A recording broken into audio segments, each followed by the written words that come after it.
I am super hungry, so let's make a citrusy shrimp noodle bowl that's good for you and the oceans. I want to save the world and eat well at the same time, which is why I shop for my seafood at Loblaw stores. I always look for the MSC or ASC eco-label on packaging. The MSC eco-label means you're purchasing wild seafood, and the ASC eco-label means you're purchasing sustainable aquaculture. This shrimp noodle bowl also helps me tidy up my fridge. I can't stand throwing food away, so I'm a fan of pickling and preserving.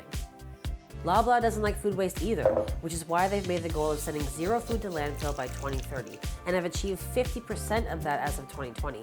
You should totally read their 2023 ESG report to learn more about their overall sustainability efforts.